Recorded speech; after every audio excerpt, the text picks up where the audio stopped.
flag of the United States of America and to the republic for which it stands, one nation, under God, indivisible, with liberty and justice for all. With liberty and justice for all. That's right.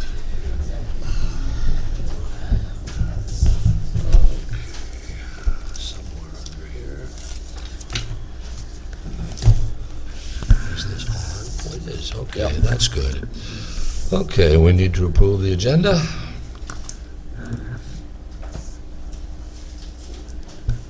I would move to approve the agenda.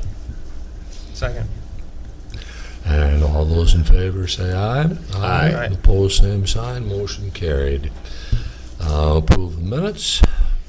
Motion to approve the minutes. Second. Moved and seconded. All those in favor, aye. Aye. Motion carried. Opening public comment. Is there any? Okay, that's going to help us out. Okay, where is Mr. Frank? Not here at this point. He's in one of the...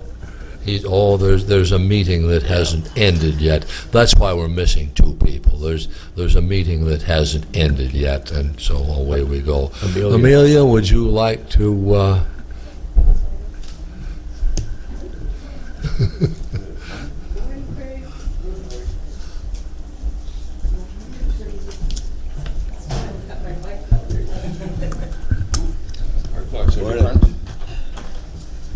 Yeah, we're half done. We're on a timeline, and so we just started without you since we had a quorum. Well, our Okay. clock in the meeting room said we had 3 minutes left. Yeah, I did. So, change that. Okay, go ahead, Amelia. Okay, well, good Sorry.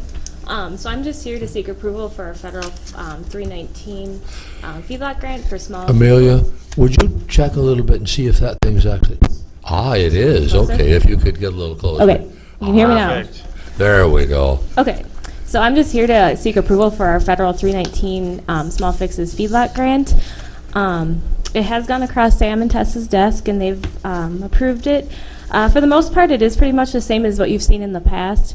The only change they made this year is they added a new component.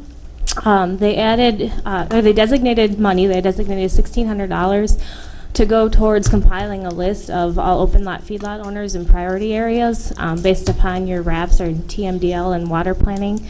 And so Soil and Water has agreed to do that work for us. But otherwise, for the most part, they're going to provide the technical assistance to feedlot owners as they have in the past. The only kind of new issue this year is that since the county is doing all the inspections in-house, we'll have to communicate with them as we come across any non-compliant issues. So, but I don't foresee that being a problem. Do you guys have any questions for me on that? What's the amount of the grant? I'm sorry? The grant?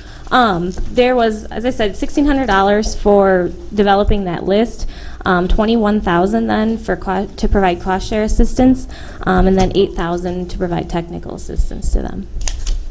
So, and then that runs from the date of approval through December of 2020. Okay. And we need a motion to approve. Correct. And then I'll have to have somebody stop in and sign it upon approval. Yeah. I would move to approve the 319 feedlot grant. Second. Moved and seconded. Any further discussion? All those in favor, aye.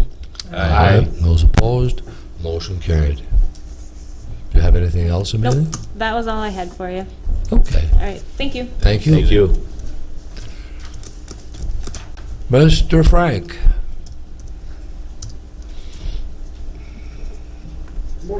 Morning. Morning, Rick.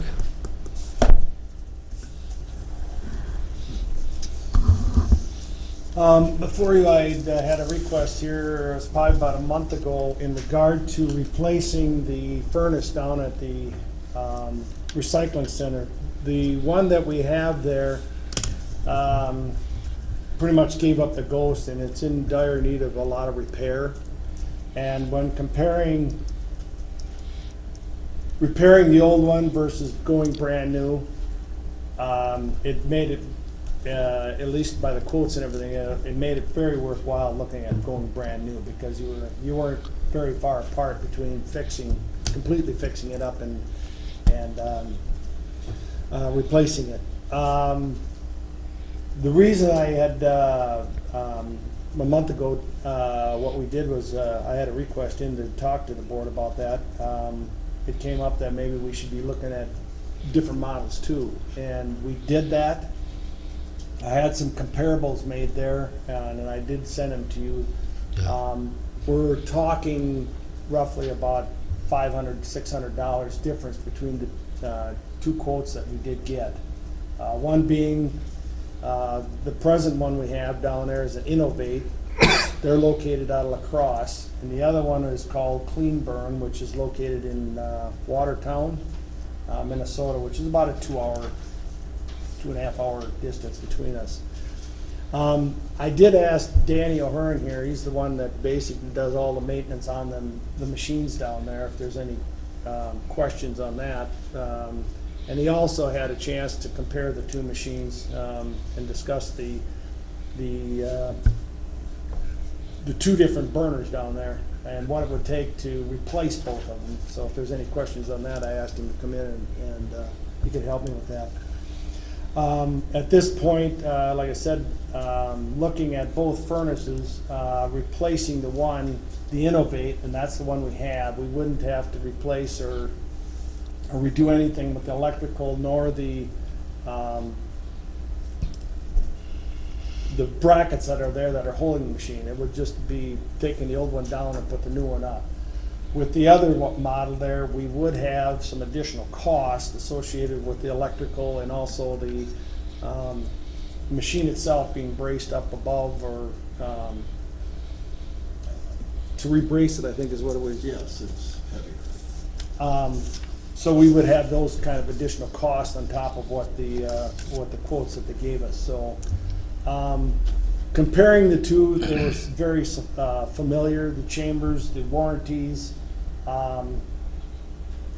The one warranty we get from Innovate basically is we get the new machine, plus they're actually adding a 3-year where we can bring the head in and have it serviced at no cost to the county. And I guess what we were looking at is we've discussed that, doing that, of taking the old head that we've got there and having that serviced, so we've got backup. If the new one goes down, we can use the old head and have that serviced, so we can always have a switch out, and we wouldn't be down for that long. That oil burn is basically our main source of heat for that whole facility.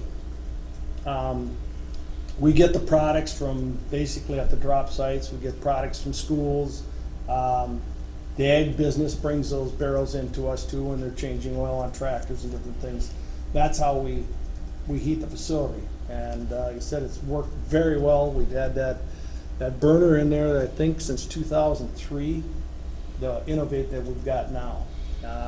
Yeah, there's been some updates on those. The heads need it every once in a while, updates, and they need cleaning and servicing like a regular furnace. So, like I said, the one we have there was in 2003, and the chambers in them are getting fairly thin on it. Plus, we were having a little problem this spring with a couple of the modules on it, so those all need replaced, and that's why I think we went and we did nurse it through.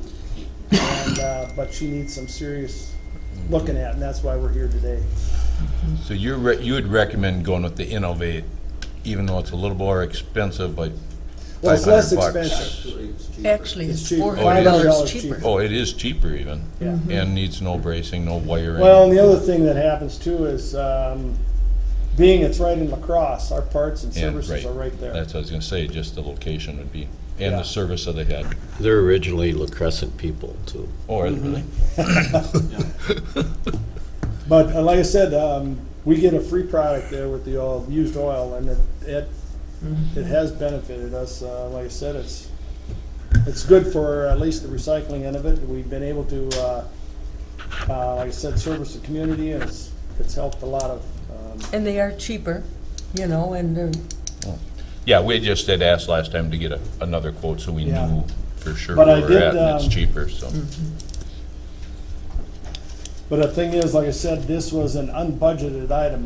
That's something that just came up about a month and a half ago that it was in trouble. It wasn't something that we could foresee at the time, and we were doing budgets a year ago, so that's where I'm at. And what's the total? The total for the Innovate was $57,9150. And the other one, oh, let me take that back.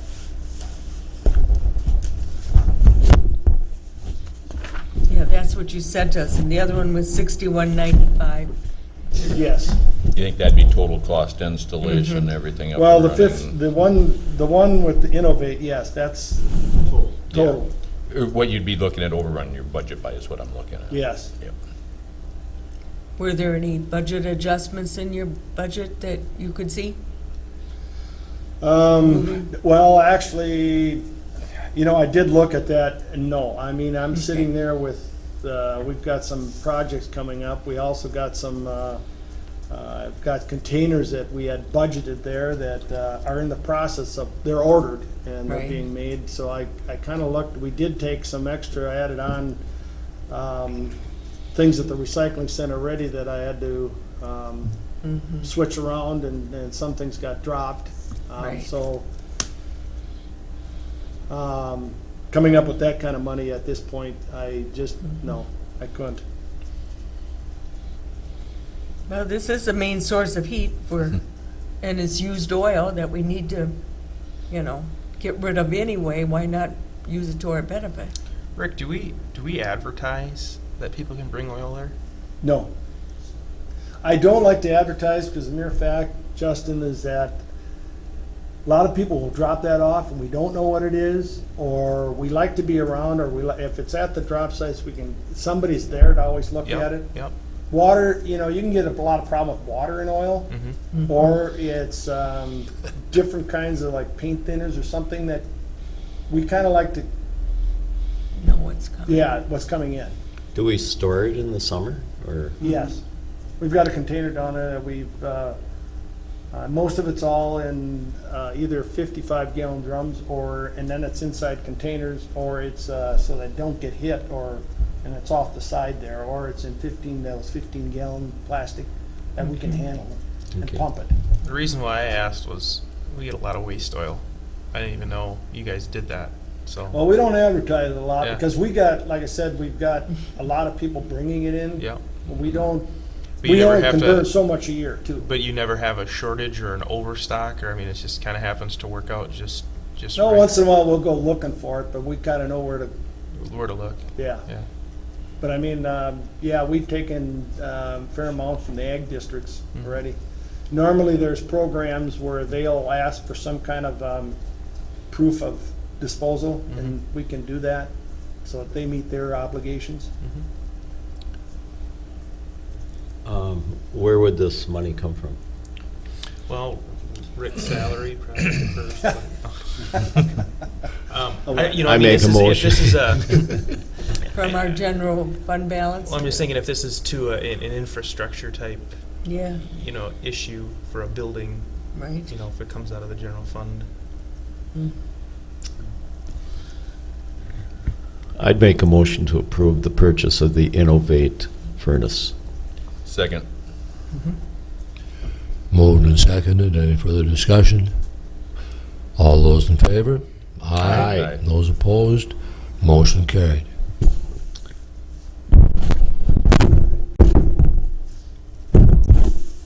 Thank you. Rick, Thank you. how are the bathrooms working out all right? Bathrooms working out all right? Good? Perfect. Awesome. Cool. Thanks for doing that. Yeah, staff liked them, and Good. I'll bet. yeah, we're working out some of the, you know, they got to be serviced. Got that and, last week. what I did was bought extra chemicals, so there's some of that we can do ourselves too. Perfect. Very good. Cool. Thank you, Rick. Yep. Now, the next item on the agenda is Tess, and she isn't here, so, Brian. Brian, you're up. You get moved up. Way up. When you get back to your office, while you take your red pen and you mark on the calendar today, save it. You're a half hour ahead. That's good. Okay. I have several items for approval on the agenda today. The first item is the master agreement for our airport consultant.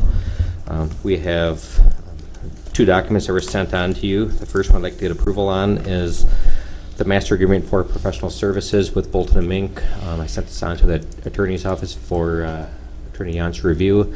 He's reviewed it, had a few comments. We got those incorporated into the agreement. This contract does not have any funding tied to it. It essentially creates the general oversight terms of what our projects are going to entail. So we don't need to have these 17 pages in every contract we do with Bolton and Mink. So any questions on? Make a motion to approve the Bolton and Mink contract. Second. Moved and seconded. Discussion? All those in favor, aye. Aye. Those opposed? Motion carried. Okay, the second one is the one that has some financial implications. This is the work order number 1. It's for the airport master plan and airport layout plan update. This is an agreement that sets out the terms of what they would do for that project. The costs involved is back to the right page. It's a little over 200,000.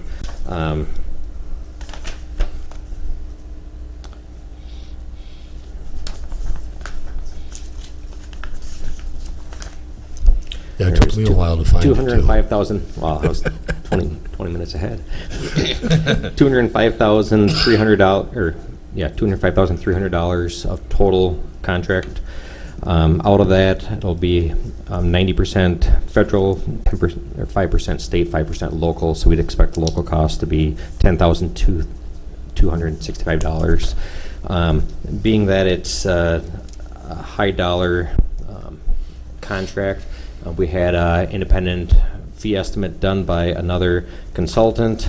They estimated the project to be about $215,000, and previously with our previous consultant, they were estimating $195,000 for this work. So we've had two other contractors or consultants in the same ballpark for Prairie Ranges, Bolton and Minks. When I reviewed it, looking at the cost per hour for the fees for the different people involved, those fees all look right in line with what everyone charges. It kind of ironically happened to land right in the middle of the other two, too. It did, but the other two didn't know what this one was. So Right. Or this one didn't know what the other two were necessarily. Right. So, I mean, it makes it good that it's kind of right in the middle, that it's not out in left field somewhere. So this 10,000, Brian, what budget does that come out of? This will come out of the airport budget. So we do budget a little bit for airport consultant fees every year. And then we have other various stuff within the airport budget. So a lot of this stuff will be done in 2019. So some of the stuff will be coming out of 2019's budget once we get that finalized going forward. This is federally regulated. We have to do this update. And Yes. In order to get funding going forward, we need to have a plan in place of how it's going to fit in with the ultimate goals. so you need a motion to approve. Yeah, motion to approve the work order number 1. I'd make a motion to approve work order number 1. I'll second it. Moved and seconded. Any further discussion? All those in favor, aye. Aye. Those opposed? Motion carried. Okay, the next item is to final project CP 2017-09. This is our paving project on County Roads 15 and 26. It was done last fall. Have all the paperwork in now. The original contract $799,587.95. End up coming in slightly above that at $806,655.01. So about $7,000 over our estimate, but that's within 1%. I'll make a motion to approve CP 2017-09. I'll second it. Moved and seconded. Discussion? All those in favor, aye. Aye. Those opposed, motion carried. Thank you. Next project I would like to final out would be project SAP 028-599-086. This is a bridge replacement on Rooster Valley Road. This project was also completed last fall. Had to wait for the grass to grow and get all the paperwork in to final out. Original contract, $98,653.25. Work certified, $97,156.40, so slightly under the original contract amount. When do we ever underrun? Once in a great while. I'll make a motion to approve SAP 28-599-086. Second. Moved and seconded. Further discussion? All those in favor? Aye. Those opposed, motion carried. And then the next and final item I have is we'd like to purchase some new software for our sign tracking program. Our current program is no longer supported and it's outdated. We've had a contract, we've been paying a fee every year to Cardiograph for the software, continual upgrades. Themselves, like most other contractors or consultants that are suppliers that are preparing programs, are all converting over to online web-based type programs. So they're stopping supporting their previous programs and they have a new program in place. We've looked at primarily three different sign programs. We looked at a few other ones as well, but as far as what options are out there to inventory our signs, Cardiograph, their program is ready to go with the web-based. There's other ones that are using it. It's in operation. Other ones, they're not quite up to full speed yet with their program. They're a little bit behind. They're recommending that we either don't buy their program right now because it's not ready to buy the new stuff and to try to stick with what we have a little bit longer, or buy a program that hasn't been tested yet. And we're not comfortable doing that when we do signs for not only the entire county system but also for the township system. The cost, when we looked at the cost, Cardiograph was right in line, actually quite a bit cheaper than the one program for data transfer. So what the new purchase agreement would be is $3,500 one-time fee for migrating our current data over into the new system, and then 2 licensed seats at $980 a piece for operating that, and that'll be essentially an ongoing renewal cost. So it's a one-time fee of $3,500 and then an annual cost of about $2,000. 2 licenses? 2 licenses. Yep. They have a minimum of 2, one because you have the person that's in the field doing stuff, and then you have the administrative side of things, which the sign guy's doing some of the stuff. Some of the stuff's being pulled in by our accountant to pull records for billing and different inventory. We're trying to work with them on, do we really need 2? And we're trying to convince them that if we just have 1, that they would refund us this or extend this second license into 2019 Next year. cycle without having to pay for that again. So it's kind of that 2 license minimum fee they're trying to work around. So Instead of for bigger organizations, maybe they can't yeah, they're telling us no, that this is what we have, but work them. we're still working them. But when you look at the other options, though, this is still the best way to go, even if we need to buy 2. One of the other ones, it was $6,000 for the migration, and the annual fee was $1,200 per license. The third one, their program's not ready yet. They didn't give us a price. They said we're not going to give us a price. We're going to pull out at this point. So I never got a chance to ask you about it before, but do you know what the DOT does? Do they mean, there's no way to piggyback off of their licenses or anybody else's that way, I don't suppose, so. I don't know what MnDOT does. We don't have any MnDOT people in here yet. I know that every county has their own program. They do. Yep. The two main programs counties use is Cardiograph and Simple Signs. Cardiograph's what we've been using for a long time. They've been really good. When we need service, they'll come down. They'll help us out. So we'd like to stick with them. Yeah. But like I said, every county has been buying on their own. I do know that. Is this a budgeted item? Yes.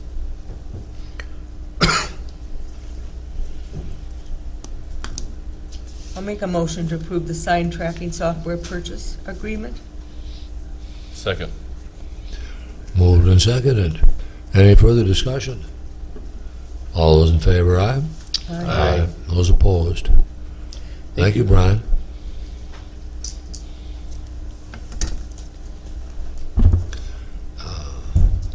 Tess?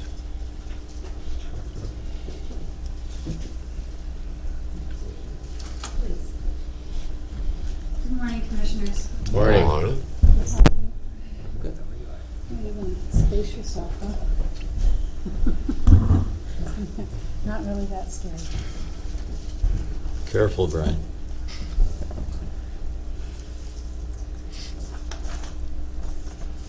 Well, we have 3 staffing agenda items this morning. The first one's for the Highway Department, and we recently did interviews. Very pleased to say that we had a very competitive group of applicants, and we had very good interviews, and it was a tough decision for the committee because we did have such qualified applicants.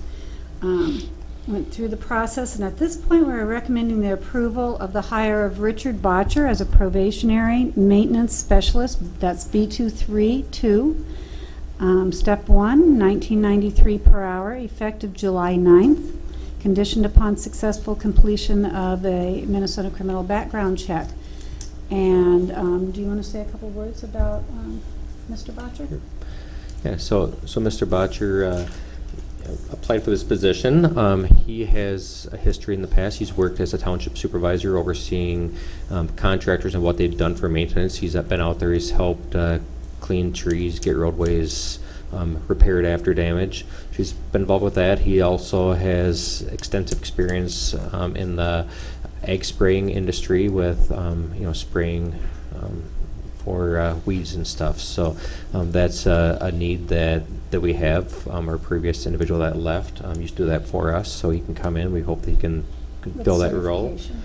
With he's certified as a commercial applicator, so that creates brings in another benefit that we don't have a licensed commercial applicator on staff currently. So overall, we think he'll be a real good fit. We will base him out of our Houston shop. We're short 1 staff over there right now, and it'll be good. We need to have another person in that area, or it'll help us to have another person in that area when we have storm damage or need to call someone out. So fits our needs in many ways. And came with very strong recommendations. Yes.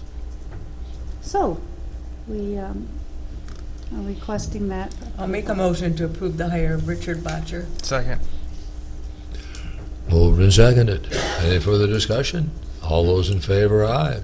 Aye. Those opposed? Okay. Thank you, Thank you. Commissioners. Thank you, Brian.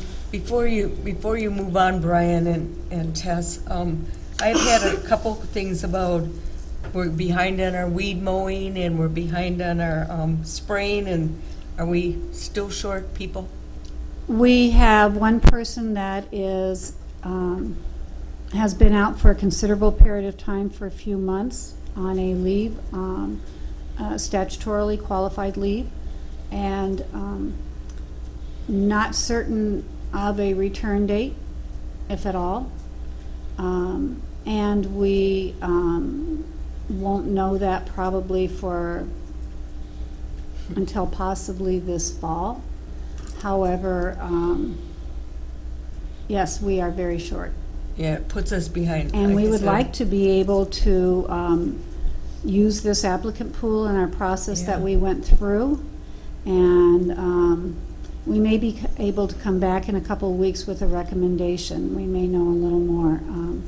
But we would like to we don't have the ability to, through our current contract, nor do I think it would be really appropriate to hire just to let somebody temporarily. And the reason I say that is our current contract doesn't have full-time temporary work, so we'd have to hire them in regular status and then go through a layoff. And I do not believe, as an HR director, we can be we'd have to be right up front about that. And I don't think we'd get anybody that'd be interested in giving up their day job for a job that may be temporary. The weeds are really growing this year, so. My flower beds are, But the Like highways, knee-high. and county roads are, yeah. I've heard discussion. So we need to look into it. So we'll discuss this more and see what information we can get, so we can Okay. make an informed decision and maybe have a recommendation for you in a couple weeks. Sounds good. So a summer employee would not be adequate or capable? That's where we need to figure out exactly what we need and how long of a term, what we can have them do. So we're working on that still. Okay. Yeah, that's what we need to do. So, 'cause If we do have a date certain in the future where we know this position may come available, then even though we may have overlap in leave, it would be my recommendation to do the second hire immediately. Oh, good. Okay? We'll let you know about the temporary employee, All right. our Thank you. 67-day. Right. Thank you. Let me see if anyone's here from Environmental Services. No. At this time, I'd like to recommend approving changing Amelia Miners. She's an environmental technician in the Department of Environmental Services. Change her status from probationary to regular effective July 2nd, 2018. This comes with high recommendations from both her lead worker, Mr. Locker, as well as her department head and HR. I'd move for approval of Amelia Miners to full status. Second. Moved and seconded. Any further discussion? All those in favor, aye. Aye. Opposed? Motion carried. Thank you. I think she's been a good addition to our staff. She has been going through a lot of training and in-field on the job, if you will. And I hear very positive reports, so that's great. Sheriff's Office. Yes, it just gets called. These people disappear on you, don't He's they? back, he's talking with Brian in the back office. Shall I go get him? Yep. Yeah. We could press that button under the desk. Yeah, that would get some The results. one I saw by accident He's 2 weeks ago. he's right, yeah, right here. It was suggested that I press the button down here, but I opted out of that. Usually that's Scott's job. Yeah. We're here to request the hire of 2 67-day patrol deputies. This is to add to the roster of patrol deputies that we use in the summer. I would like them taken separately for the record. These deputies will be doing everything from, I assume, substituting for leaves that are over the summer, as well as some additional duties that events. One of the candidates would be filling in for patrol and so forth. He's got some experience. He's a full-time officer now. The other candidate is fresh out of school, so this summer she'd probably be limited to just water patrol and those types of things. And this just adding to your Staff. The pool. The rosters Right of now, those we're available. currently down to one in that 67-day pool. Is wages set by union contract? It seems they're It's- kind of high. It's step one of the deputy's contract. Yes, they're professional deputy wages, but that's step one. This is step one, is the 2574? The 2017 wage scale, yes. Okay.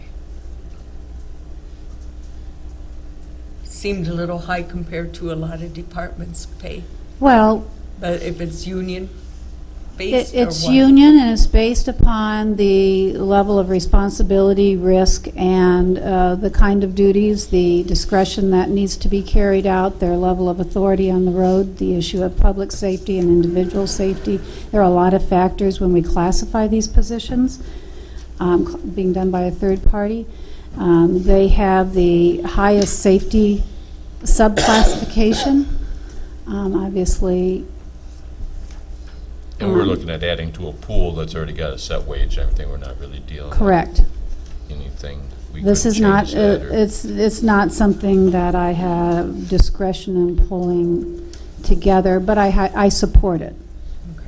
I do support it. And do you use these deputies quite a bit for what, vacations? To try to fill in vacations, any other voids we have, sick leaves, those types of things. Okay, But we're not paying them unless, they're working. There's no benefits to it. It's an on-call basis.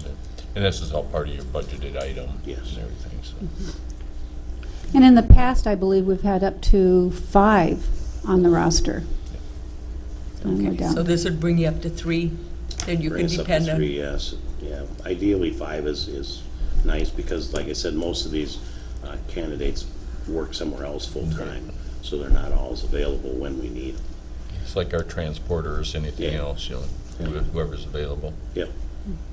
Mark, do you add people during the fair and Apple Fest, for instance? We try to. Apple Fest, we usually will have 1 or 2 extra on. This year for the fair, they've got some other larger events going on, so we'll be adding people for that. Okay. So, go ahead. I was just going to say, and Commissioner Walter, these people are licensed peace officers just as our other deputies are, so it is Right. appropriate to have them at the step 1 on the scale. Okay. So you need approval? Yes, we approve the hire of Nathan Klinsky as a 67-day employee at a rate of $25.74, conditioned upon successful completion of background check. So moved. I'll second it. Moved and seconded. Discussion. All those in favor, aye. Aye. Opposed? Carried. We also recommend the approval of the hire of Kaylee DeFusco as a 67-day deputy at an hourly rate of $25.74, conditioned upon successful completion of a background check. So moved. I'll second it. Is this the one that would be working water patrol maybe? Yes. Okay. Okay. Moved and seconded. Any further discussion? All those in favor? Aye. Opposed? Carried. Thank you, Commissioners. Mark, can I ask you one other question? Yes. Can you also work with the cities and use their officers at all? The city of Houston, La Crescent, Oka, those officers? To work our shifts? Yeah, to help out. No, that's. Like for Apple Fest, fair? No. Not to cover our shifts because that'd be violation of union contract. Okay. Unless they're hired as a 67-day As a pool temp. employee, okay. And we have had But- officers from various Yeah, municipalities the in our one that's pool. currently in our pool is a Caledonia officer. Okay. Nate Klinsky is a. So they would Rushford have to officer. be approved as a pool, 67-day person Yes, to be covered, okay. yes. And Just Tess could seems like probably we have a lot of elaborate more, but officers. if we used, say, a Houston officer to fill a shift, that would violate contract as far as. We have to have some mechanism for how they are our employees, and this is the mechanism. Okay. Because we have a lot of, We actually, our biggest issue, if we just did cross coverage with the cities and all, whose employees are they? You have your workers' comp issues, a whole lot of other things. This way, we know when they are on our shift, they're our employees. okay. All right, Thank you. thanks. Just seems like we have a lot of officers in the county. You know, I was told about it. I know.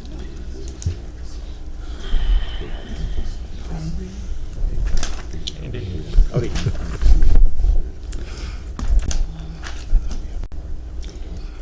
So we're here to request approval of the contracting with Becker and Stemper for $19,300.95 for the replacement batteries and resetting the system for the uninterruptible power supply. And our expert is here to discuss it. The building was built with a whole building UPS system, uninterruptible power supply. The system is used every time it covers the gap between when the power cuts off and when the generator kicks in. We've had the system since the building was new. The batteries have been in there since the system's been new. The batteries have just gone end of life. We've stretched it longer than we should have. They've been complaining about being end of life. And just recently we had a power outage where it didn't catch everything that it was supposed to. So now we're really at the point where we really need to change these out. Fortunately, we're able to get a local company to do this. Very cost effective, and it's unfortunately a necessary evil. What batteries? What kind of batteries? They're a 12-volt deep cycle. They're Like a regular car battery, they're like an really Optima big, battery? right? And the nice thing is, without getting a local company to do it, we don't have to get the name brand APC batteries. We're able to get a different brand that's much less expensive. So Plus, it's also included in this is the reprogramming of the alarm system and resetting the system. Which building are we Which talking about? the it's the CJC. Yeah, that's what I assumed. But, so, when that was built, this system went in at that particular time, so that's been the life of... Right, getting 7 years out of the UPS batteries, that's a really good run, actually. Yeah. Okay. They are batteries, they go bad. So How many batteries are there? About that many? a lot. Lots. I mean, if you saw one of these UPSs, they're very large. The two of them together are wider than this table, deeper and about as tall as I am. So it's a very large bank, but it powers the entire building when there's no power there. Right. Andy, I got a question. Speaking of powering the entire building, when that CJC was built, we had purchased a generator that is abnormally large. It's a big generator, yeah. Okay, are we with those batteries? I mean, is this it'll power critical systems only, or is this full function of all facilities? It's not full function of all facilities. There's outlets throughout the building that are red. Those are the ones that are on the UPS. Those will run for maybe, if the generator didn't kick in, you might get another 7 minutes, 8 minutes for the whole building. Okay, so it's not going to let it run for like a day if for some Oh, reason. no way. This is just Yeah. that gap. Right. for Well, I when- understand that, but I mean, if what's the gap? If the generator didn't kick in, Yeah, you're only going to get 7 or 8, maybe 10 Okay. minutes. Yeah. And we just had the generator serviced rather recently, and Yeah. I new mean, igniters. yeah. And the generator also Right. covers this building. So, I mean, it does, I mean, it's a little oversized for the CJC, but it does cover this entire building as well. So we have individual UPSs, because we don't have a whole building UPS. We have individual UPSs on mission critical systems here that cover that gap in this building. And we replace those batteries, as they go bad. They're individual. They're obviously not this dollar amount, but there's much, much smaller units. And should How we much- bring another building activate another building within our campus here, that generator should cover all those functions as well. How much of a time lag is there between the time the power goes out and the generator is functional? I would say maybe, I don't know, a couple seconds. It's just, it's under 8 seconds is what it's I short. understand. It's short, assuming everything works correctly, yes, it's a short gap. what's charging these batteries right now? The UPSs are on the grid. They're on the power source. So they're basically like on a tender right, that's just right. consistent. So they're there's power in the building. They're getting the power's running through this whole system, and then it's ready to jump when the power gets cut off. So it keeps that gap, and it also does it cleans the power. It fixes it for brownouts instead of just blackouts. Low voltage situations. It gives you a cleaner power to your equipment, thus preventing damage from power surges and power brownouts, stuff like that. No, I only got one other question, just because of my sheer curiosity. When power goes out, and say these batteries kick in, I mean, even I would assume even a millisecond of power outage is enough to, turn a computer off momentarily or whatever. Can be, yeah. How does that work? That you know what I mean? That you don't have that. Well, the power runs through there. I guess the best way to explain it would be like a bucket with a hole in it. Okay, and it's a small hole at the bottom, but the bucket's full.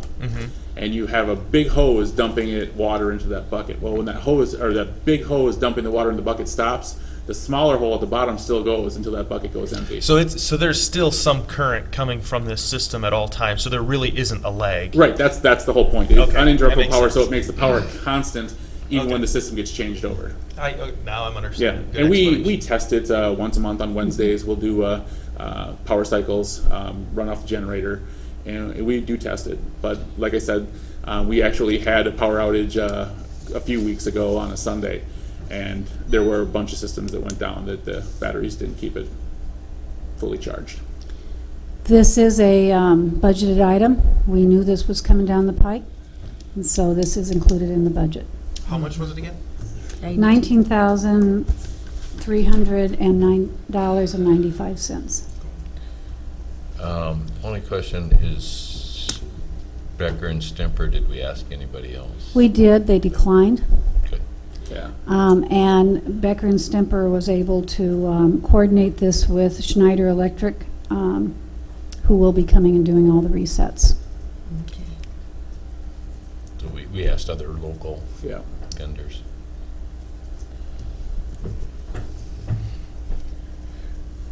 I'll make a motion to approve the contract with Becker and Stemper. Second. Moved and seconded. Any further discussion?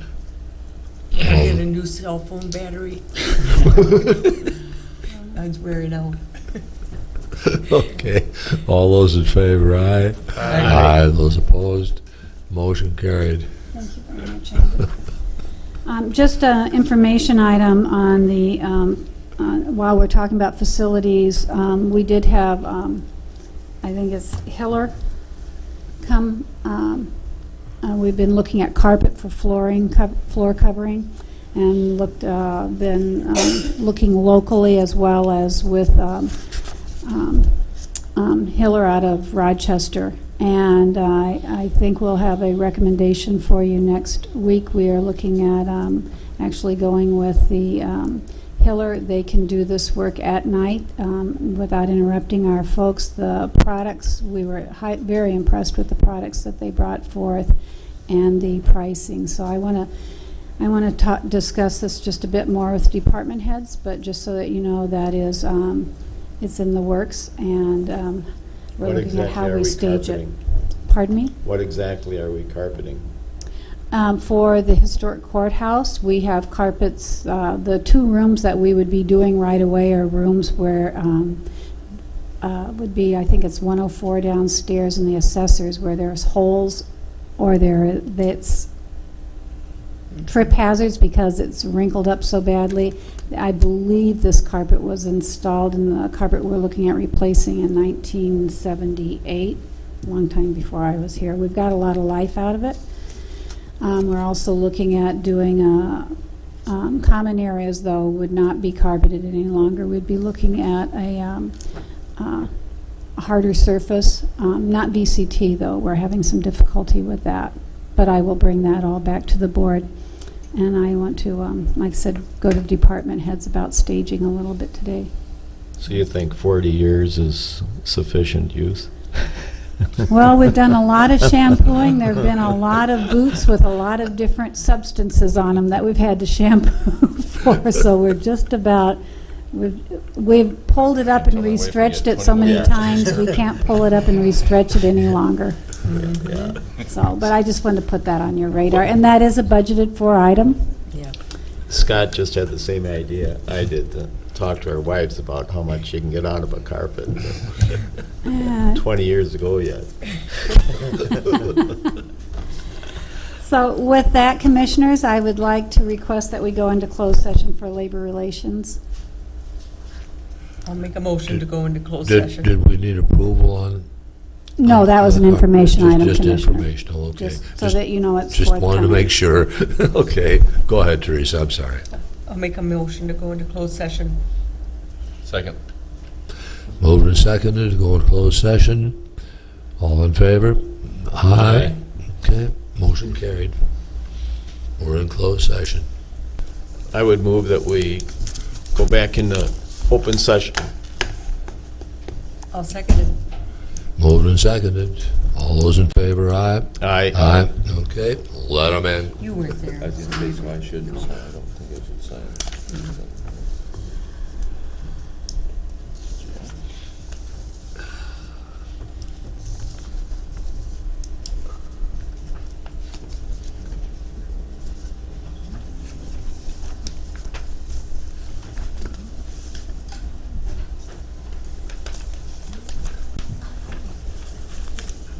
And we had a meeting in closed session pursuant to 13D03 subdivision 1B with no action or recommendations. Somebody's phone is back vibrating. Do we sign next to no too, or? Oh, yeah. Any other I questions, checked it, yes. Commissioners? I wasn't there, so I didn't. I'm not gonna sign. For the last meeting? Yeah, I was there. so- We actually signed one that night, but you must need a duplicate. Sign it.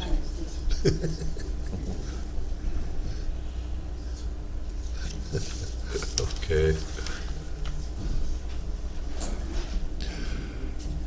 Okay, now, I lost track of where my agenda piece is. Okay, here we go. So, Michelle, check present then. We were talking about last meeting, right? This meeting, the one that we're reconvening. Oh, that we're reconvening. Recessed it. Oh, so I'll we'll put, be reconvening. so I'll mark Okay. present for all of us? Because nobody's, Right. okay. And just make So sure this one was for the reconvening of today's, so then Scott would need to sign that one. we had the county board on Right. 6 o'clock last. Yeah. So you do need to sign that one. Reconvene today, Okay, finish up. sounds good.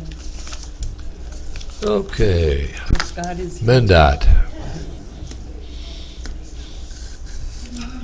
Good morning. Morning. Sorry, so you guys been waiting a while. Oh, we like this. Yeah, this is so entertaining. Well, it's always interesting to see what's happening, and talking to Brian, we've got some other stuff that we can put on our radar now too. Thank you. Some maps specifically for your area. But Okay. we'll go through everything. Thank you. All right, good morning. Thank you. Morning. Thank you, Commissioners, for having us. My name is Kurt Lane. I'm a Principal Planner with MnDOT District 6 in Rochester. This MnDOT district, we cover 11 counties around the Rochester area, including Houston County. We in planning and public affairs, Ann Myers with me as well. She's standing- Excuse me, Oh. that microphone is kind of strange Okay. in that you have to be rather close to it Okay. before it picks you up. Okay. It I'll moves. lean into it a little bit. Is that a little bit better? Yeah, the stand will move, I Okay. think. Yeah. All right. Ah, Good? there. Yeah, Okay. if you can hear yourself in the speaker system, you're good. Okay. If you can't, Yeah. you're not making it for the people in back. Okay, thank you. Okay. Appreciate that. All right. So we with the MnDOT planning at the district office as well as public affairs have been going around to different county commissions with sort of an overview for you. And this includes what you have in sort of your folders, your packets right in front of you.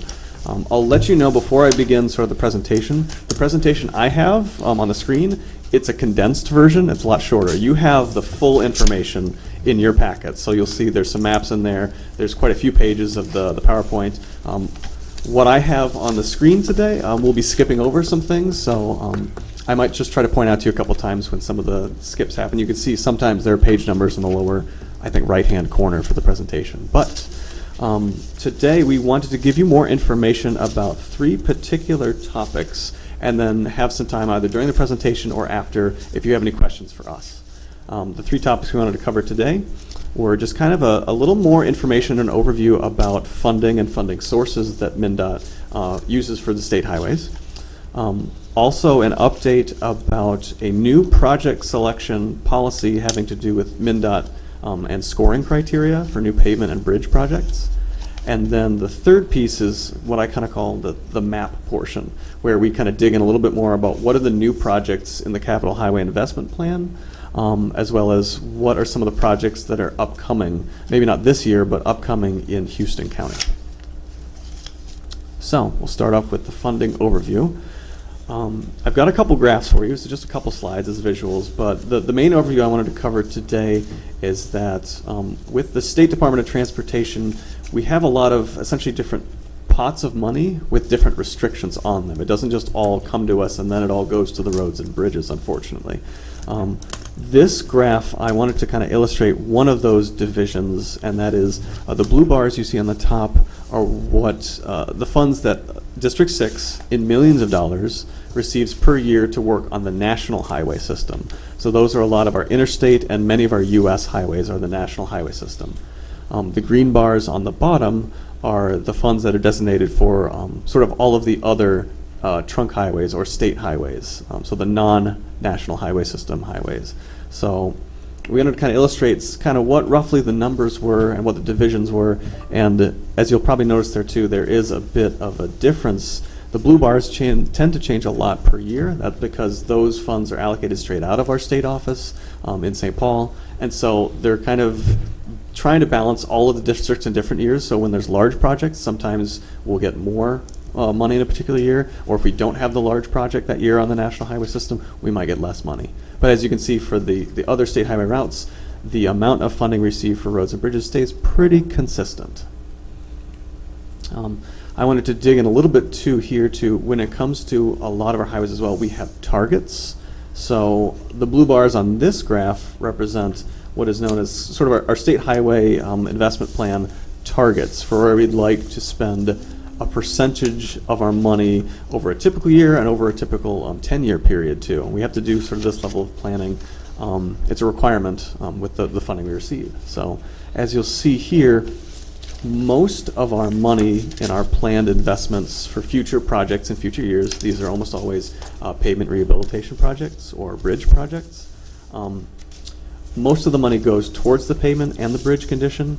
There are some other funds that are allocated for roadside infrastructure, traveler safety, bicycle and pedestrian, and then project delivery as well. But as you can see, we in our planned investment try to spend less on the project delivery to be able to spend a little bit more in every other category.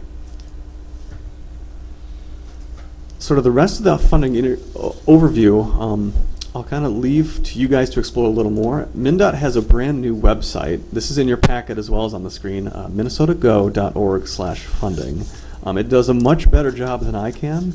I'm doing further breakdowns of, let's say, the motor vehicle sales tax. Where does that money come from? How is it allocated? What can and can't it go to? And it breaks down sort of those funding scenarios or channels through both statewide sources of funding for our roads, as well as federal sources of funding for our roads too. So I would invite you on your own time, if you're curious and want to know more, check out this website. It's pretty intuitive. You just start kind of clicking and hovering your mouse over things and it starts explaining more to you. So I think that does a much better way than I can, rather than getting into all the details about all the funding. It's a good overview. So, okay.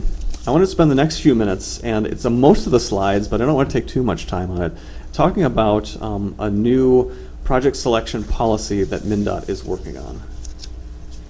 The basics for this one is that in 2017, in statute, so by the state of Minnesota legislature, we at MnDOT and the Commissioner of Transportation must develop, adopt, and implement a policy for project evaluation and selection by November 1st, 2018.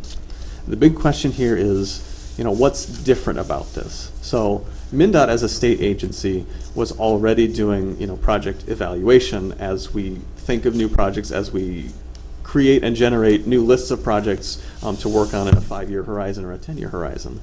But what's different now is that we're being asked to give each project that we consider scoring based on a set of criteria that is the same statewide. So this is sort of the new ask of the state legislature, and so we're building essentially a new scoring and criteria system right now to make sure that everything that we have been doing in our project selection in the past is now something that can easily be seen by the public and can easily be broken down into, okay, what criteria and what did the score get, and so why did you pick this project over that project when it comes to road repavements, bridges, and a few other projects too. So this slide kind of just explains a little bit of what I was talking about previously.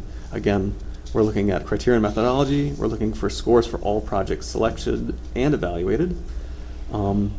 And the score assigned to a candidate project will be a key factor in the project selection, but as we will even admit, not every single factor in how we pick our projects can come down to a number, essentially.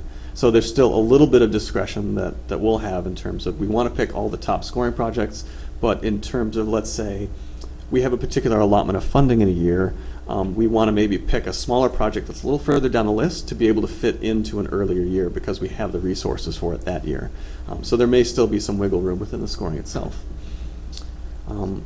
This is kind of a reminder that this scoring process is going to happen somewhere within a realm of where we're already doing some other kind of policy and planning considerations. Like I mentioned before, that second bullet point, tying up the amount of funding for specific goals as well as types of projects. So this process isn't necessarily happening in a vacuum. There's other sort of policies and programs we're following at the same time as we're trying to select these projects as transparently as possible.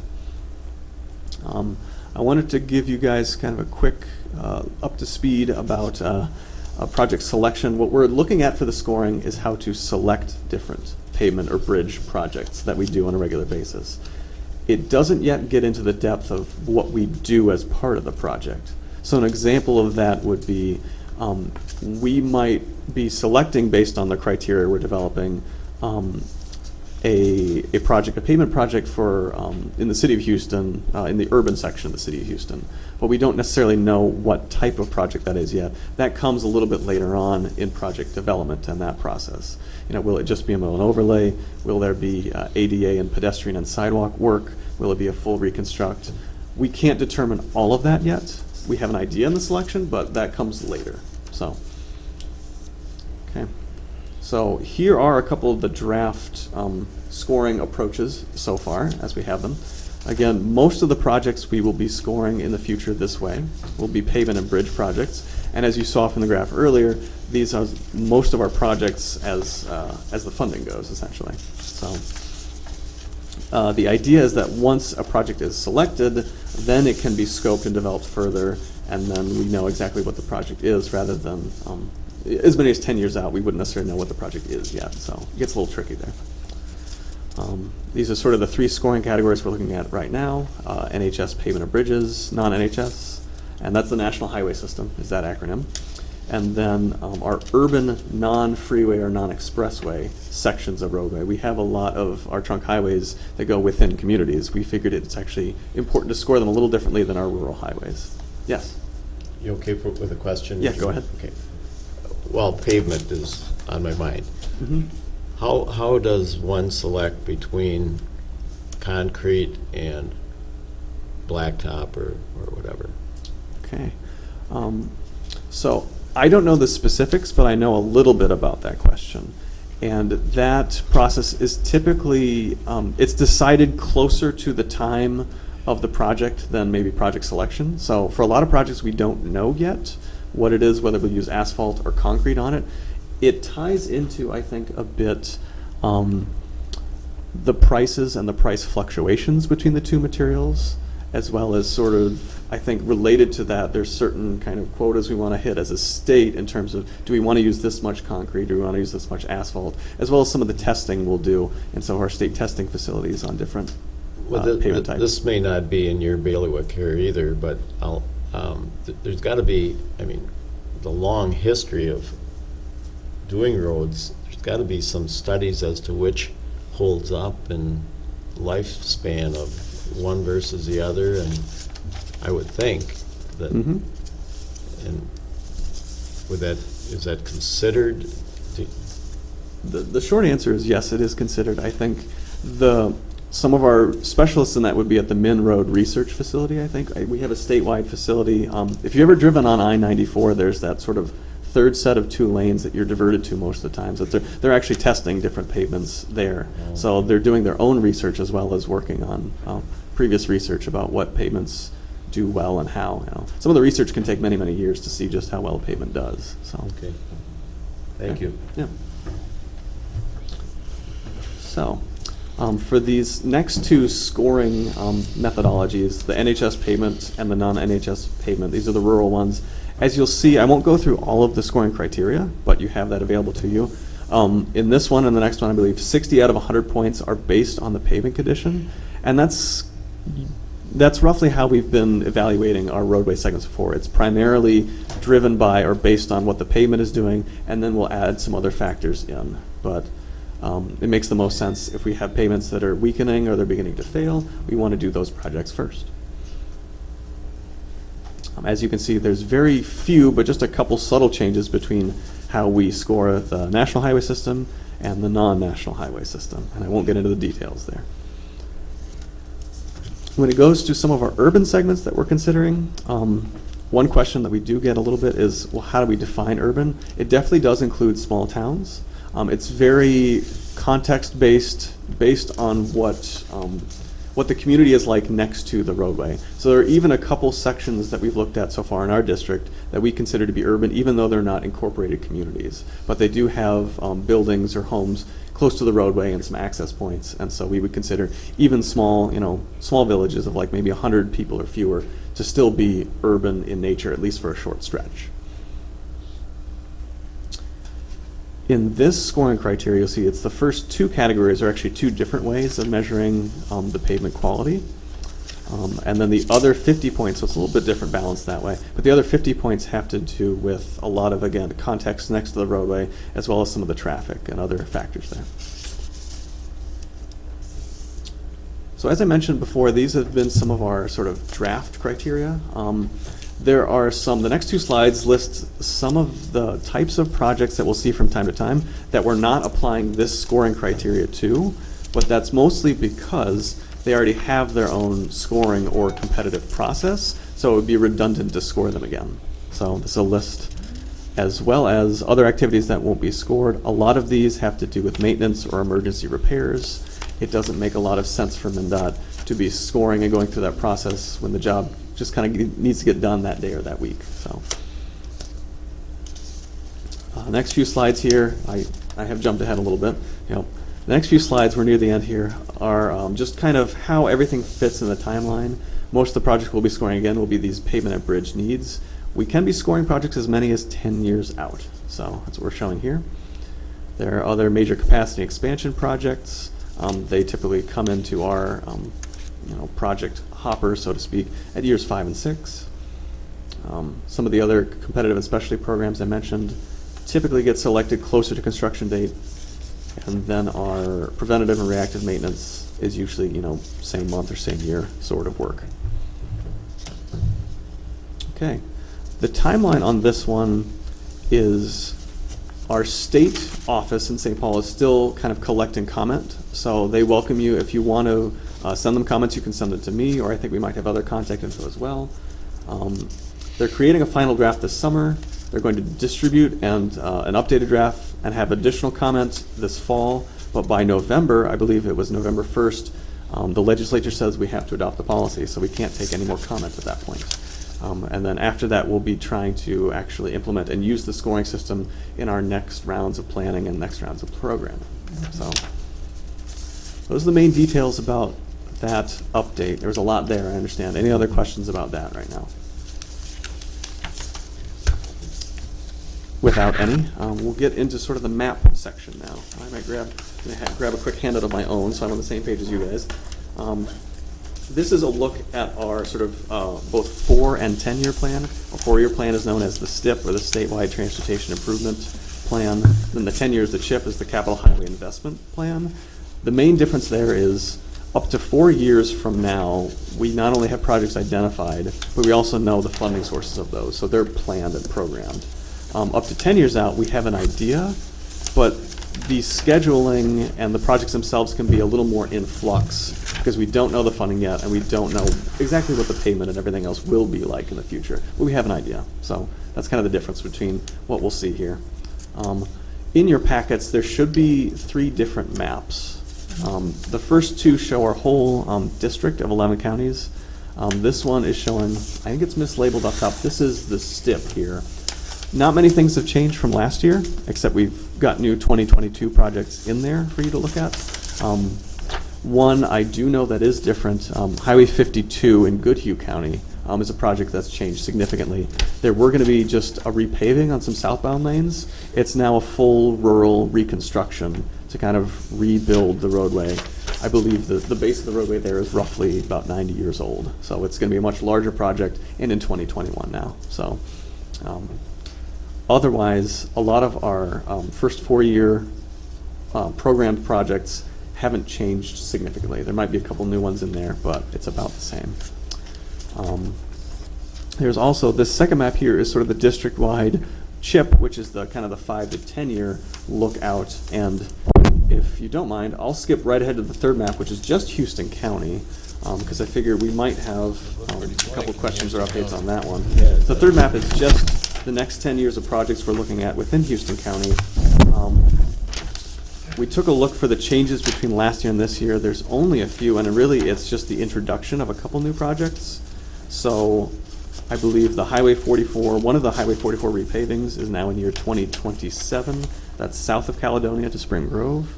There's a new, 10 years from now, but we're already kind of looking at the horizon, 2028 potential project for Highway 76 repaving, and that would be between Caledonia and Houston. And then I believe there is some bridge and culvert work on 76 that also could happen in about 10 years' time as well, based on our predictions. So, are there any other questions about kind of the project you see in Houston County, kind of the rest of the presentation, anything else that you see at this time? Well, I've got one that's not related to this county. I'm just curious about when you drive Highway 52 to Rochester, it's a long ways through Chatfield. Okay. Is there any talk of any bypass there? I don't see anything on the maps. I don't know of any plans for any bypass of 52 around Chatfield, no. Okay. It's definitely a comment we can take down and we can see if there is. I don't know. Again, with a lot of these projects, we have to consider kind of 2 things. One, how does it kind of compare against some of the other needs in the district, as well as 2, I think in that case, that type of project, a bypass, could be considered an expansion project, which we're doing very little to none of with our current program dollars. That's only our competitive programs like Corps of Commerce that are paying for expansion projects right now. So that would be another consideration we have to think about with any bypasses we would think of. Yeah. Just a point of curiosity. Yeah. No, it's a good question though. My question would be to put our county engineer, Brian, on the spot. There's very little concerning Houston County until 10 years out. Are we that good? We had a lot of overlays in this county by MnDOT 4 or 5 years ago. So the life expectancy, it'd be nice to put those projects up a couple of years. We look around the region. I think our pavement in 10 years is going to be comparable to other pavements that are out there right now that they're redoing. So I don't think we're any worse off than anyone else, but there's no immediate. Nothing urgent. No. Okay, good. Thanks.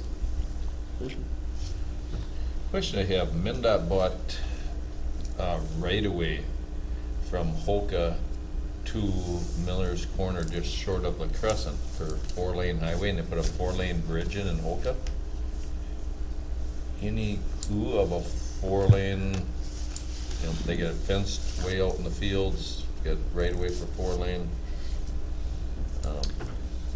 I think that's another example. I don't know of any plans for that. I know there are a few areas in our district that are kind of the same as that, and I know actually other MnDOT districts have done the same as well in the past too, where it's maybe, I don't know if we do have the extra right of way there or not, but it's been something that's been kind of done almost preemptively, like maybe, planning for if there is a someday. But I don't think that necessarily means that there is a planned project for a 4-lane expansion there in that scenario. And in this case, I don't know of any Where would that expansion go plans at south? that time. Right, the bridge right on the, I guess you call it the south side of Hoka, that's a 4-lane bridge. Right. And they got partitioned off for part of it and bought right away from there to Miller's Corner Would be, what is enough for a 4-lane highway. They bought, when they reconstructed that road, they bought enough right away for 4-lane from Hoka to Miller's Corner. that would be something that you'd narrow down to Right. 2. And then you run into railroad tracks on the bluff. Yeah. Okay. It's a good question. Thank you.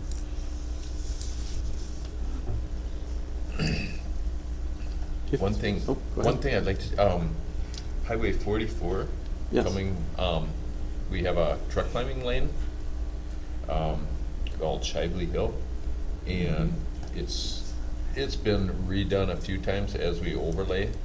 Okay. But, it's tipped, the super elevation on it's dangerous, semis have been off there, we've always had problems with it. We keep correcting it somewhat with each overlay, but there's, at some point, it'd be nice to get that to an actual grade that fits criteria. Yeah, thank you for the could you, what community is that near? You said Highway 44, correct? Yeah, it's between Caledonia and Hoka. Okay. Going down the steep grade towards Hoka. Okay, yeah, sorry. It's really, the truck climbing lane would be coming up towards Caledonia. Okay, all right, thank you, yeah. No, that would help me a little bit. It's good. We can bring this back to, our traffic and other departments and see if we have anything, if that's maybe on their radar on a project list, on a priority list. So we can get back to you on that, yes. Great. Okay, if there aren't any other questions, thank you again for having us today. You're always welcome to contact me or Rhonda Allis, the planning director, with any other questions or any other comments you might have for us. Thank you for your time. Thank you very much. Thank you. Cindy?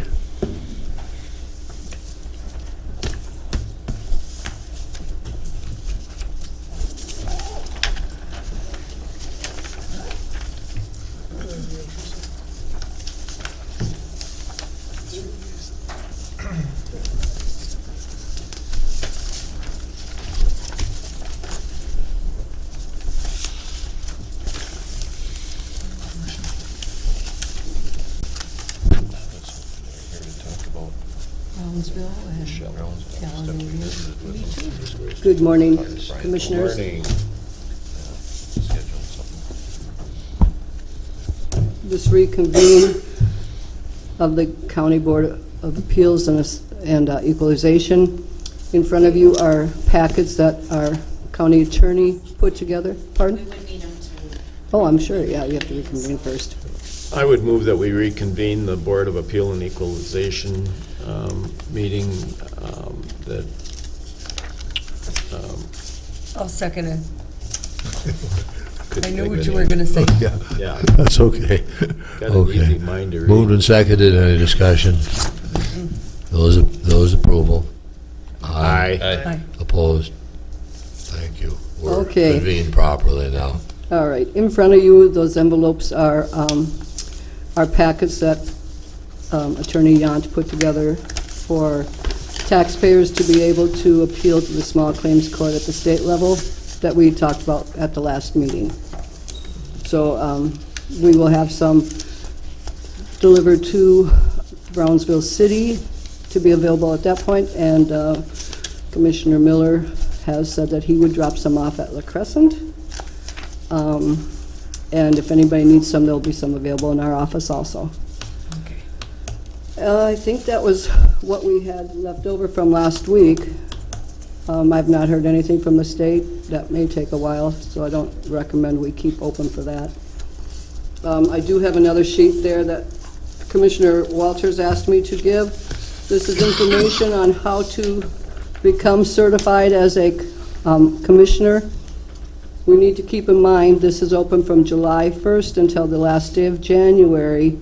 And in the event that if Teresa Commissioner Walters would not be reelected, we would not have a certified member unless somebody else steps forward.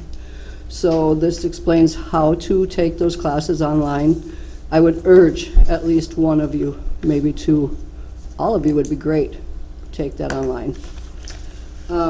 Like I said, that's from July 1st till January 31st, 2019. I think that is, Michelle, do we need to have another one of these signed? Okay, great. That is all I have, unless you have something. Okay, now, if one is taking the training, where do you begin? You click what? onto that, you can check out with the, you can ask the questions with the property tax, BAE, Board of Appeal and Equalization at State, Minnesota, U.S., Okay. or call.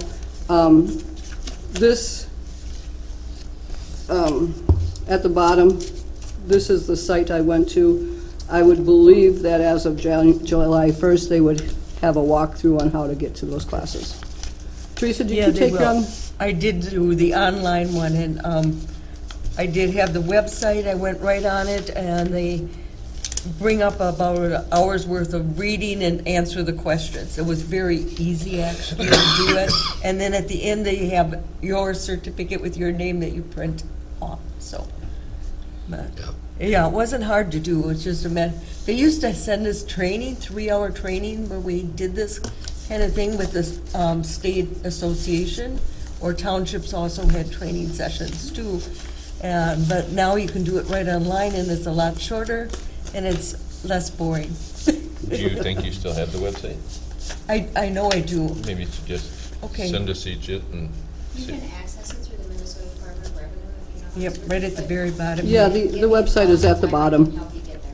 Yep, yeah, it was easy to find, so. You just have to wait till after the first Sunday. Oh, okay. Mhm. If you have any questions, if you have any Hopefully I'll problems, get you can always talk to our office and we'll help you walk Then we through won't it. have to worry about it. Cindy, did you say you have more of these that I could take to Brownsville? You could take them, but Chelsea is picking some up either today or tomorrow to bring to Okay. Brownsville. Okay, sounds good.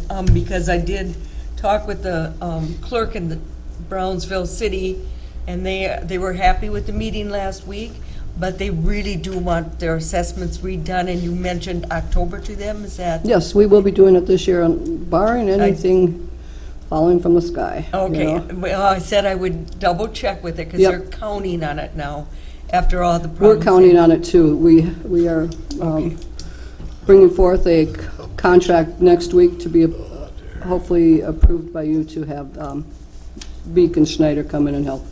Okay, yeah, they're very concerned in Brownsville. Well, they should be. Was down there, as they should be, right? So then somebody else is taking care of this to Yes. get to them. Sounds good, then I needed to know that, because they asked me to get something to them, as you know. Yes, yes. All right. That's all I have, if that's what you have. Yeah, we can adjourn this and go back to regular. Okay, I will make a motion to adjourn the Board of Equalization meeting. Second. Moved and seconded. All those in favor? Aye. Aye. Those opposed? Okay, we're Cindy, adjourned did from you get that. We that? need to make a, now, did Move to that get go us to- back into open session? Yeah. Okay. That's good. Did you get an influx of people after that meeting from like the Brownsville area, or not really? We've had maybe 2, 3. I didn't keep count, but there was not a, Not hardly, yeah. no. Okay. If you do talk to anybody, there's one thing we need to know, or tell them, is in November, our valuation, or our proposed taxes come out. In April, our valuation notices come out for 2020. End of April, April 30th or 31st is the deadline for appealing for, or requesting this small claims court. They can look at their taxes and see, or their values, and see they're here, they're up, they're back down by that point. And I'm telling them all that this is a formality, this is how we have to do it, but I am going to be on their side, and I'm going to be saying, if this is what happened, I recommend that this gets taken care of at this level. I mean, that's the only way I can correct things at this point. So I'm not going to be sticking my heels in and saying, too bad, so sad. It's not like that at all. So let them know that we are behind them, and if this is the case, that it goes like this, up and back down, I'm going to be fighting, at least making the appeal that they get what is right. I'm not saying it's going to go down to what 2018 is, I don't know that, but it'll be somewhere between there and where they are today. Right. All right. I've had a lot of contact from them, of course. Okay. But they've been very pleased with the way it's being handled. Also, they do have a rebate that they can apply to if it does change. And that's easy to do too. Yes, and I'm not sure you could do both. I don't think you can get the rebate and then do the, I mean, that's like kind of double dipping. I'd have to look into that. But Oh, probably not. yeah, you know, There is, but- yeah, I'm not sure you can do both. So, but they have till, you know, they have a while to decide what's best for them. Right. And I can have them contact you for, okay, Is that it? yes. Thank you. Okay. I'm hearing a lot about it. Approve claims, human service, and license center disbursements. I'll make a motion to approve the claims. Second. Moved and seconded. Discussion? All those in favor, aye? Aye. Opposed?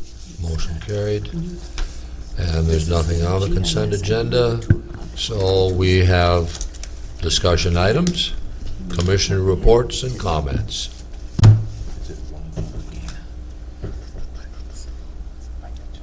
Are we missing something?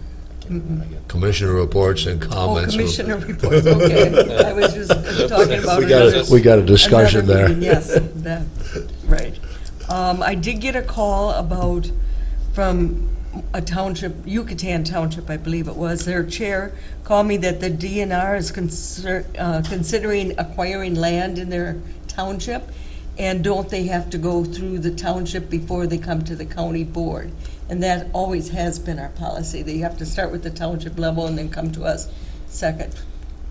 Everybody does remember that correctly? Yeah. Okay. That's the advice I gave them, so, because they were concerned that they were bypassing their township, you know, which takes it off the tax Yeah.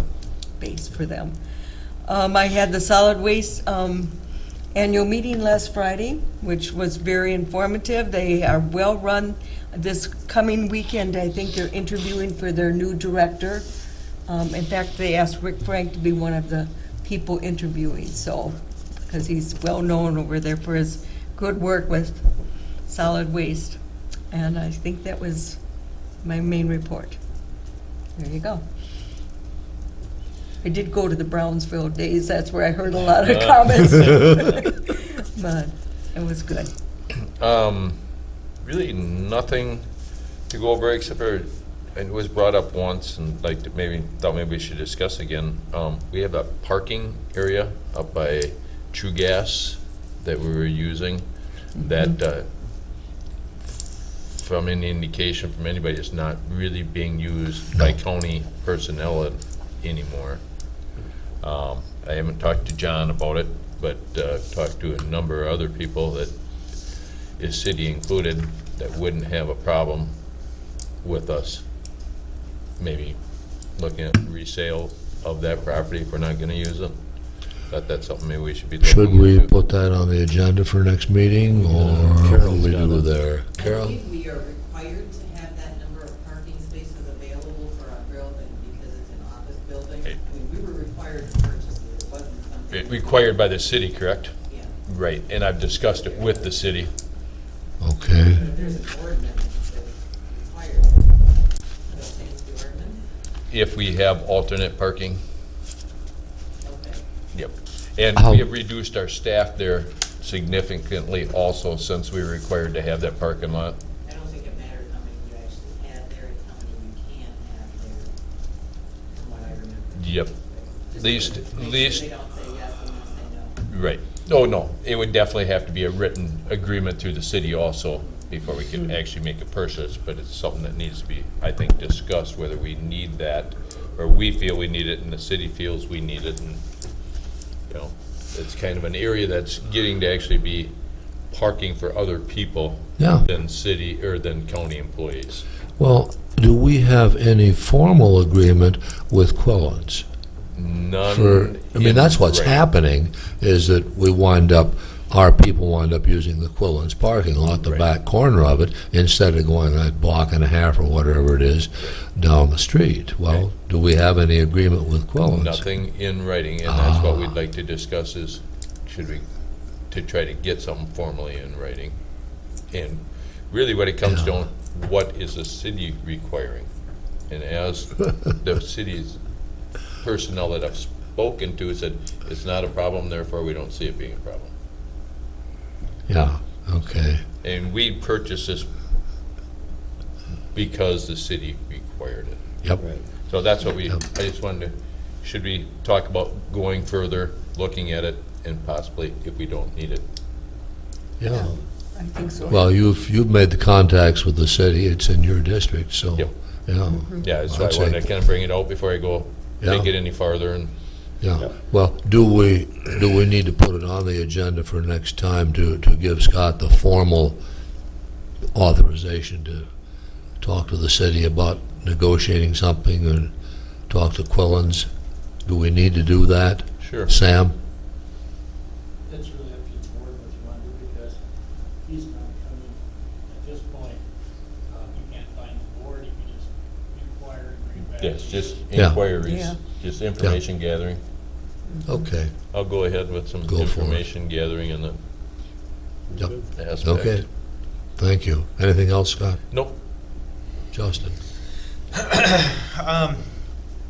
Just a couple of side tidbits. Went to the airport for the pancake breakfast on Sunday, so that was pretty fun.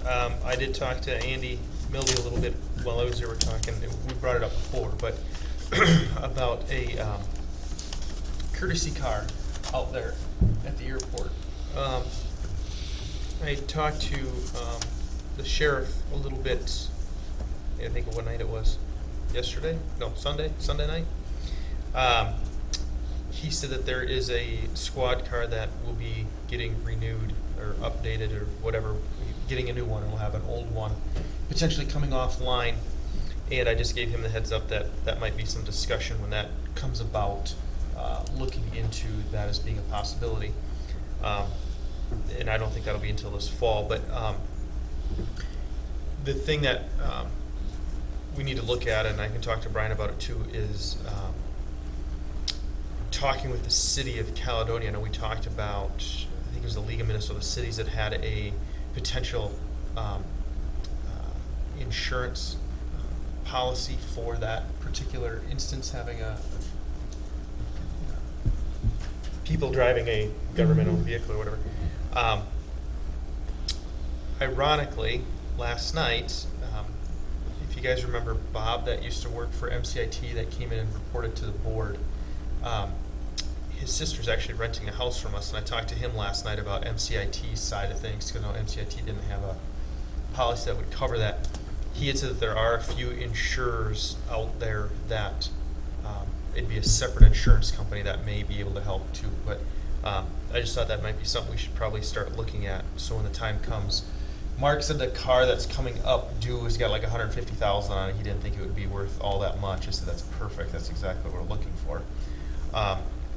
So anyway, that was just kind of something that was talked about this weekend. Thought we should bring up for future discussion. How would that work in terms of the car would be out there, but how would Well, one get the key? actually, Andy had a really, really good idea. We had talked about having to call the airport manager, but if somebody flies in on a Saturday or Sunday or something like that, he would be there. Andy said that he had heard other airports that have done something where,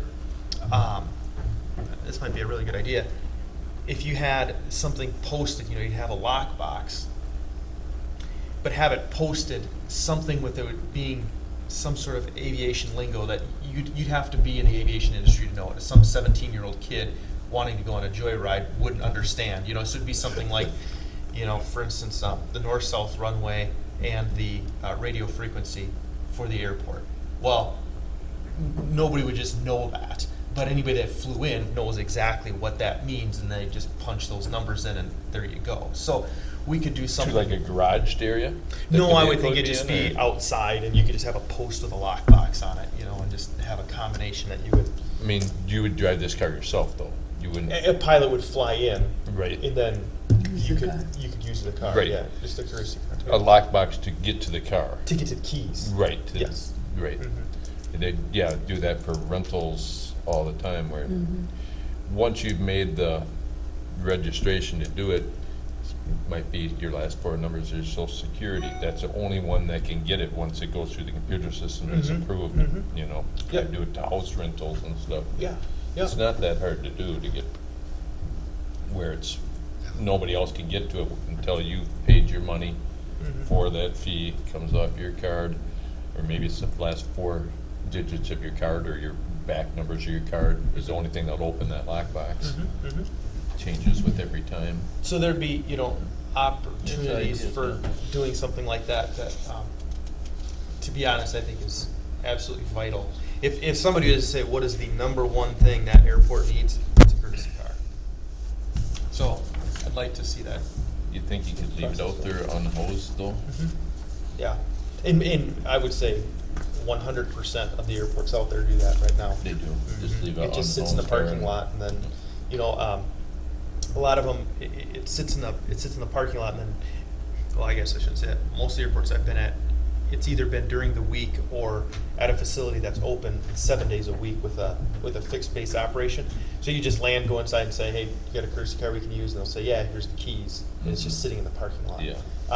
You know, obviously out here, there's not somebody out there watching all the time, so the only It's thing not to a worry about is security vandalism and facility. stuff. But if you get a squad car for $2,500 or $3,000, it's not the end of the world, you know.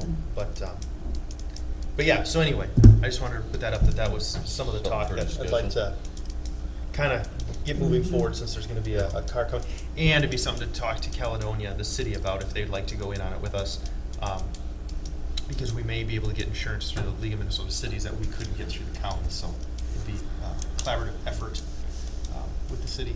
And since probably most of the time they're going to drive into the facility, Caledonia is going to benefit the I city. tried to bring that up. I'm going to a chamber golf outing on Friday. Oh, you are? Yeah, if you could. Yeah, that would be awesome, Scott, yeah.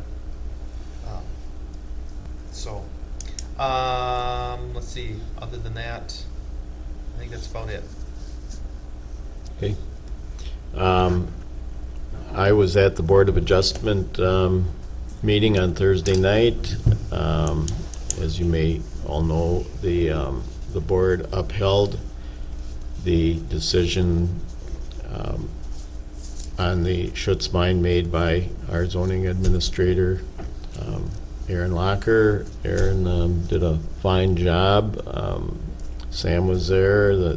They had discussed this previously and affirmed the decision that Aaron had made that was appealed, and it was a 4-to-1 vote to uphold Aaron's decision. So that was the result. You know, there were, I heard there were 3 votes taken, 2 of them were 5-0 and 1 was 4-1. Was that something that wasn't accurate? Or was it just a final vote that you're talking about? I'm talking about the final vote. Those votes may have been on motions to, Findings, there were 3 specific findings made. One had to do, one that there was a negative vote had to do with basing it on the decision on some aerial photos. correct, yeah. I believe there was 5-0 on the preponderance of the evidence suggests that it was not in operation for a period of time, and I can't remember what the other one was, but it was enough. Then there was a vote that was to a quarter of everything. I believe that was 5-0, maybe it was 4-1. I think it was 4-1, but regardless, it was majority. And yes, I failed to mention that Aaron asked specifically for votes to affirm the position taken each time. So very, very well run, and it is what it is. Take one, pass them on. If there's one left at the end, we'll hand it down to Sam. I was asked at the last meeting, a little bit of background, our board policy on public comment that's on the website is, last revision was in 2016, I believe, and we aren't operating public comment even remotely the same as that. So I talked about it last time, and the board asked me to write up something that we can all look at and figure out from this and from other people's input what we want to do with that. We do need to update that website. So this is what I came up with at this point. Whatever you wish to do with it, look at it, carry it over to the next meeting, whatever.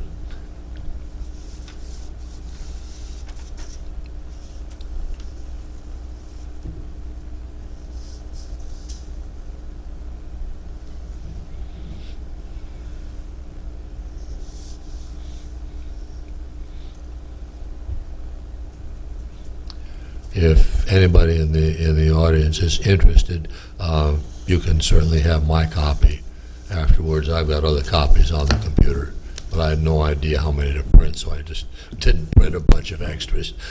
I think it looks good. Yeah. I think it looks good. We probably need to, since it's going out to the public on the website, we probably need to have it on the agenda next time to approve it. Formally approve it. Yeah. Yeah. And any questions or corrections or comments, I'll take them before the next meeting and have something ready. Okay. A couple of things came out of the discussion at the finance meeting this morning. One, it's always unbelievable to me, but the audit is starting now. This isn't even July, and we're auditing last year's stuff. And okay, there have been a few problems with updates in Microsoft Excel that people are having to work through. It's getting done, it's getting worked through, but it's taking time, of course. Now, we have talked very briefly about changing auditors. The state audit people do charge more than private auditors do. There are some warning flags there.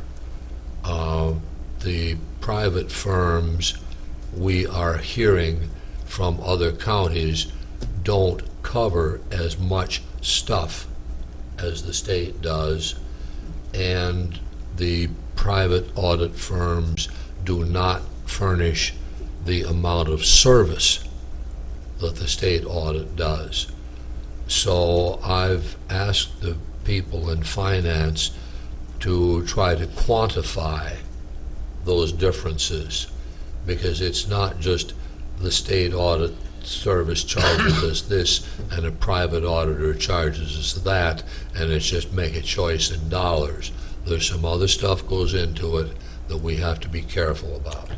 So I've asked them to quantify that before we're going to be asked to make a decision. Good idea. And that's all I've got. You had something about a meeting on Thursday with the state legislators or the federal. Oh, with Wall's office? You sent Wall's office. You had sent to us or something. I sent an email on that. 11:15 somewhere, but it didn't say where. Yeah, I guess I'm the only one that got that. Yes. The meeting, as far as I know, will be La Crescent City Hall, I think, and 11:15 on Thursday morning, with an individual from Congressman Wall's office talking about federal legislative objectives that they developed out of a previous round of meetings that they had in his district. I'm planning on going, and if anybody wants me to let them know, I'll let you know if there's any change in that. Okay. Who set this up, I wonder, Fred? I got an email from a gentleman in Congressman Wall's office about this since I attended their previous meeting. So it's not related to anything that Justin went to in DC? No. No. No, it's not related to any of that. It's just an outgrowth of a previous Congressman Wall's meeting that was here. I think it might be. John and I went to it. Might be pertinent to note he's running for governor, so. Yeah. You think? No, the man won't. The man himself won't be here. It'll be staff. Right. Yeah. Okay. No, if anybody wants to know if there's any change in meeting place or anything, well, I'll take care of that. I'll let you know. Okay. And Teresa wants to know. Okay. And at that point, we come to the, somewhere on my agenda, Public I think comment. we come to closing public comment. Is there anyone who wants closing public comment at all? Okay. In that case, I would make a motion to adjourn. Second. moved and seconded. All those in favor, aye? Aye. We are officially adjourned.